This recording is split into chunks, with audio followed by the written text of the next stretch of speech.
Ang lupidan sa ay bapija Ngawadia pila kam slemba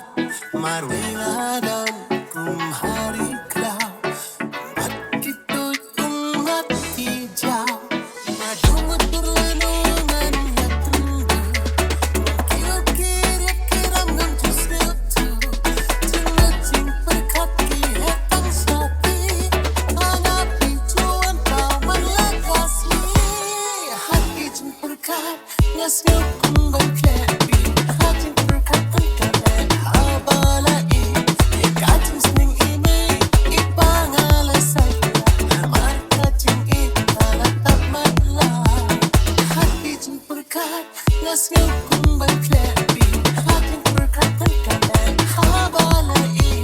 Sning imay ipangalasay Marka jing italatap madla